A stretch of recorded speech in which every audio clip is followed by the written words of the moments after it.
This is The Lion, the Witch, and the Wardrobe, Chapter 7, A Day with the Beavers. While the two boys were whispering behind, the girls suddenly cried, "Oh!" and stopped. "The robin!" cried Lucy. "The robin! It's flown away!" And so it had, right out of sight. "And now what are we to do?" said Edmund, giving Peter a look, which was as much to say, "What did I tell you?" "Shh! Look," said Susan. "What?" said Peter. "There's something moving among the trees, over there, to the left." They all stared as hard as they could, and no one felt very comfortable. "There it goes again," said Susan presently. "I saw it that time too," said Peter. "It's still there. It's just gone behind that big tree." "What is it?" asked Lucy, trying very hard not to sound nervous. "Whatever it is," said Peter, "it's dodging us. It's something that doesn't want to be seen." "Let's go home," said Susan. And then, though nobody said it out loud, everyone suddenly realized the same fact that Edmund had whispered to Peter at the end of the last chapter. They were lost. "What's it like?" said Lucy. It's kind of an animal," said Susan. And then, Look, quick, there it is." They all saw it this time, a whiskered, furry face which had looked out at them from behind a tree. But this time it didn't immediately draw back. Instead, the animal put its paw against its mouth, just as humans put their finger on their lips when they are signaling to you to be quiet. Then it disappeared again. The children all stood holding their breath. A moment later, the stranger came out from behind the tree, glancing all around as if it were afraid someone was watching, and said, "Hush," made signs to them to join it in the thicker bit of the wood where it was standing, and then once more disappeared. "I know what that is," said Peter. "It's a beaver. I saw the tail." "It wants us to go to it," said Susan, "and it is warning us not to make a noise." "I know," said Peter. "The question is, are we going to go to it or not? What do you think, Lou?" "I think it is a nice beaver," said Lucy. "Yes, but how do we know?" said Edmund. "Shan't we have to risk it?" said Susan. "I mean, it's no good just standing here, and I feel I want some dinner." At this moment the beaver again popped its head out from behind the tree and beckoned earnestly to them. "Come on," said Peter. Let's give it a try. All keep close together. We ought to be a match for one beaver if it turns out to be an enemy." So the children all got close together and walked up to the tree and in behind it, and there, sure enough, they found the beaver. But it still drew back, saying to them in a horsey, throaty whisper, "Further in. Come further in. Right in here. We're not safe in the open." Only when it had led them into a dark spot where 4 trees grew so close together that their boughs met, and the brown earth and the pine needles could be seen underfoot because no snow had been able to fall there, did it begin to talk to them. "Are you the sons of Adam and the daughters of Eve?" it said. "We're some of them," said Peter. "Shh," said the beaver. "Not so loud, please. We're not safe even here." "Why? Who are you afraid of?" said Peter. "There's no one here but ourselves." "There are the trees," said the beaver. "They're always listening. Most of them are on our side. But there are trees that would betray us to her. You know who I mean." And it nodded its head several times. "If it comes to talking about sides," said Edmund, "how do we know you're a friend?" "Not meaning to be rude, Mr. Beaver," added Peter, "but you see, we're strangers." Quite right," said the beaver. "Here is my token." With these words, it held up to them a little white object. They all looked at it in surprise until suddenly Lucy said, "Oh, of course, it's my handkerchief. The one I gave to poor Mr. Tumnus."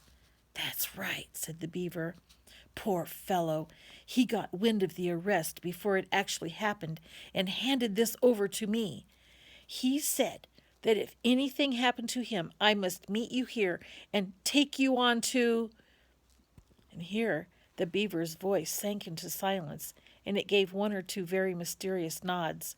Then, signaling to the children to stand as close around it as they possibly could, so that their faces were actually tickled by its whiskers, it added in a low whisper, "They say Aslan is on the move. Perhaps has already landed." And now a very curious thing happened. None of the children knew who Aslan was any more than you do. But the moment the beaver had spoken these words, everyone felt quite different. Perhaps it has sometimes happened to you in a dream that someone says something which you don't understand, but in the dream it feels as if it had some enormous meaning, either a terrifying one which turns the whole dream into a nightmare, or else a lovely meaning, too lovely to put into words, which makes the dream so beautiful that you remember it all your life, and are always wishing you could get into that dream again. It was like that now. At the name of Aslan, each one of the children felt something jump in its inside. Edmund felt a sensation of mysterious horror. Peter felt suddenly brave and adventurous. Susan felt as if some delicious smell or delightful strain of music had just floated by her. And Lucy got the feeling you have when you wake up in the morning and you realize that it is the beginning of the holidays or the beginning of summer. "And what about Mr. Tumnus?" said Lucy. "Where is he?" "Shh," said the beaver. "Not here. I must bring you where you can have a real talk, and also dinner." No one except Edmund felt any difficulty about trusting the beaver now, and everyone, including Edmund, was very glad to hear the word dinner. They therefore all hurried along behind their new friend, who led them at a surprisingly quick pace, and always in the thickest parts of the forest, for over an hour. Everyone was feeling very tired and very hungry, when suddenly the trees began to get thinner in front of them and the ground to fall sleepily downhill. A minute later they came out under the open sky, the sun was still shining, and found themselves looking down on a fine sight. They were standing on the edge of a steep, narrow valley, at the bottom of which ran, at least it would have been running if it hadn't been frozen, a fairly large river. Just below them a dam had been built across this river. And when they saw it, everyone suddenly remembered that of course beavers are always making dams, and felt quite sure that Mr. Beaver had made this one. They also noticed that he now had a sort of modest expression on his face, the sort of look people have when you are visiting a garden they've made or reading a story they've written. So it was only common politeness when Susan said, "What a lovely dam!" And Mr. Beaver didn't say hush this time, but merely a trifle, merely a trifle, and it isn't really finished. Above the dam there was what ought to have been a deep pool, but was now, of course, a level floor of dark green ice. And below the dam, much lower down, was more ice, but instead of being smooth, this was all frozen into the foamy and wavy shapes in which the water had been rushing along at the very moment when the frost came. And where the water had been trickling over and spurting through the dam, there was now a glittering wall of icicles, as if the side of the dam had been covered all over with flowers and wreaths and festoons of the purest sugar. And out in the middle and partly on top of the dam was a funny little house shaped rather like an enormous beehive, and from the hole in the roof smoke was going up, so that when you saw it, especially if you were hungry, you at once thought of cooking and became hungrier than you were. That was what the others chiefly noticed. But Edmund noticed something else. A little lower down the river there was another small river which came down another small valley to join it. And looking up at that valley, Edmund could see two small hills.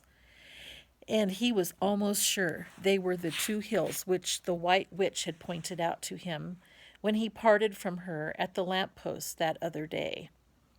And then between them he thought must be her palace, only a mile off or less, and he thought about Turkish delight and about being king. And I wonder how Peter will like that, he asked himself, and horrible ideas came into his head. So I will stop the video right there, and then I'm going to start up a second one because this chapter is long and my camera is going to have to shut off for a minute. So I'll catch you on the next one, okay?